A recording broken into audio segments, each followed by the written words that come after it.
Hello there, my name is Brendan Deneen and I'm proud to be a supporter of the Royal Humane Society in this their 250th year by reading a story from their archive. The story I have to share today is from 1822, and when you think back, this was a time when the country was exercising the kind of early learnings of resuscitation techniques. I was also surprised to learn today that it was in 1822 that Charles Babbage issued his first paper on computing, which he called a difference engine. And if you think of the leaps and bounds that have come on between 1822 and today, both in medicine and technology, it is truly amazing, isn't it? It really, really is. But let me take you back to 1822 and this particular story, which takes the form of a letter to the Society from William Robert Measham. I'll read you from the archive and in the language of the day. It reads, "On Sunday morning last, April the 21st, 1822, a woman was seen loitering about the canal of the Regent's Park, near a bridge which is opposite the St Marylebone Church. Two men were at some distance on the outside of the enclosure. Perceiving her, and surmising that her object was to destroy herself, put a few questions to which she scarcely made any reply.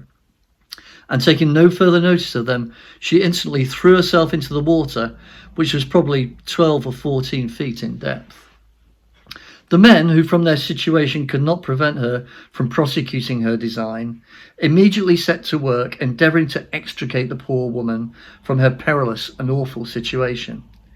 But the spot not being very easy of access, they necessarily met with some delay, and it was a full 10 minutes before they could render her the least assistance. They then succeeded in bringing the woman out of the water in an apparently lifeless state, after she had been struggling for about 15 minutes. She was then conveyed to St Marylebone Infirmary after a further delay of at least 10 minutes. I saw her immediately upon her admission. She was then in a state apparently lifeless, so completely so that both myself and a few individuals who were present thought that there was not the smallest possible hope of her being restored. I immediately resorted, however, to the modes usually adopted under similar circumstances.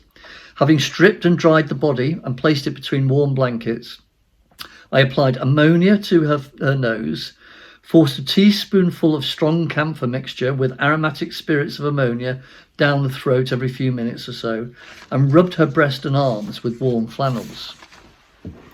I then endeavoured, while the nurse still pursued the application of warmth and friction, to inflate the lungs by means of a common pair of bellows and stopping up the nose. And having used these means for some while, about 7 or 8 minutes, I then desisted. I then proceeded to apply hot irons covered with flannel to the feet and continued rubbing nearly the whole of the body with warm flannels as before. In about 5 minutes from the time inflation was discontinued, she began to breathe. I had adopted these means for perhaps more than 20 minutes without any apparent success. Soon after respiration commenced, which was very feeble and at long intervals, I perceived that the patient began to move her head about, and when the ammonia was applied to her nostrils, she wrinkled her forehead. But her eyes still continued fixed, the surface of the body cold, and pulse imperceptible. At length, after repeated rubbing and keeping hot irons wrapped with flannel constantly to her feet, I began to feel the body gradually gaining a little warmth. And after a further period had elapsed, I could feel the pulse vibrate, but very feebly and indistinctly. After a repetition of these remedies, the patient began slowly but gradually to recover.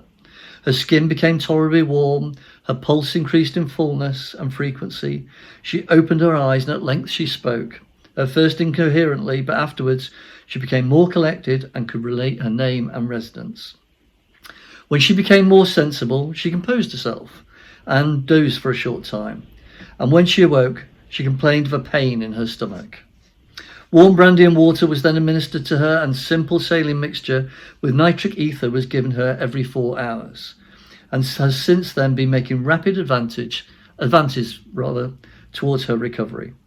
She seems, however, in a low state of mind, but can give a good and clear account of herself." Well done, that man, William Measham. And you've got to say, if he hadn't been so determined, that would have been another sadly lost soul. So look, as I said at the top, this is one of just hundreds of stories that the Society is sharing this year. So please go to the website and have a look. The other thing I'd ask, please, is that this Society is actually a very small charity and is entirely dependent on contributions from people like you and me. So if you can help with a donation, you can do that on the website. Or how about this, right? For just £100, you and I can become a governor of this society in 2024. We'll get a certificate. We'll be invited to the annual general court.